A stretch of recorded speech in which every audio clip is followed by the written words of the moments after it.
Kiai, karena durasi kita ini pendek, tidak perlu kita mengulas lagi konflik di Timur Tengah itu. Kita langsung saja ke poin bagaimana solusi perdamaiannya.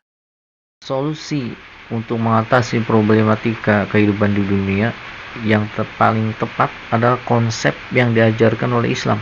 Konsep ajaran Islam ini sudah diterapkan oleh Rasulullah dahulu. Jadi dia bukan hanya teori sebagaimana konsep-konsep bikinan manusia seperti konsep komunisme, liberalisme, atau apalah lagi gitu isme-isme lainnya. Semuanya itu kan teori yang tidak ada pelaksanaannya. Adapun konsep ajaran Islam itu teori juga, tapi sambil juga dipraktekkan oleh Rasulullah. Dan karena memang konsep Islam ini sesuai dengan Al-Quran adalah rahmatan lil alamin. Jadi tidak ada konsep-konsep lain yang mempunyai materi pembahasannya seperti itu, yaitu mencakap alam semesta. Rahmatan lil alamin itu artinya kan rahmat bagi alam semesta. Dan ini berarti konsep ajaran Islam ini sudah dipersiapkan untuk kehidupan manusia. Cuman saja manusianya ini terkadang yang kurang mempedulikan.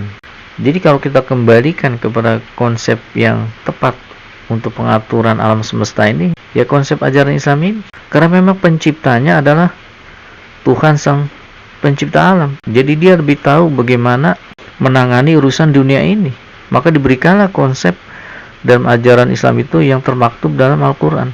Yang terjadi sekarang kan pertikaian antara Amerika plus Israel melawan Iran. Dan kalau kita runut, yang dihadapi Iran ini adalah kelompok Yahudi yang bernama Amerika dan Israel. Nah, kita kembali kepada konsep ajaran Islam bagaimana dulu Rasulullah di Madinah menghadapi Yahudi. Dan kalau kita rinci di pembicaraan kita saat ini sangat pendek waktunya, nggak bakalan cukup. Tapi konsep intinya adalah bagaimana dulu Rasulullah itu menghadapi para kaum Yahudi itu di Madinah. Ya seperti itu. Konsep yang harus kita ambil itu, yang berdasarkan Islam itu ya seperti itu. Sebagaimana yang sudah dipraktekkan oleh Rasulullah.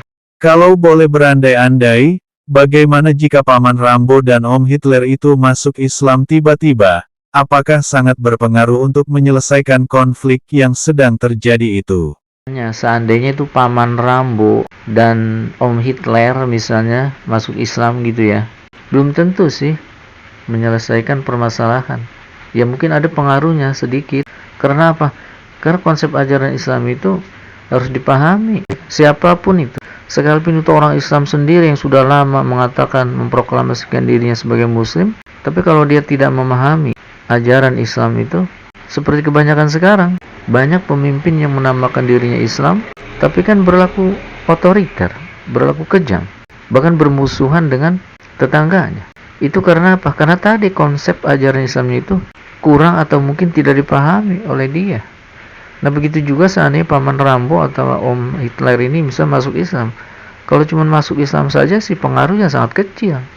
Kecuali dia kemudian meleburkan diri, memahami ajaran Islam, dan kemudian menjadikan sebagai standar perjalanan kehidupannya, niscaya memang perdamaian baru akan terbentuk di situ sesuai bimbingan arahan ajaran Islam. Nah, untuk mengakhiri obrolan singkat ini, silakan Kiai sampaikan pesan untuk umat Islam terkait dengan konflik yang sedang terjadi di kawasan Timur Tengah itu. Yang jelasnya sekarang umat Islam itu harus hati-hati dalam mensikapi konflik yang sedang terjadi di Timur Tengah tersebut. Karena memang ini akan berimbas ke seluruh dunia.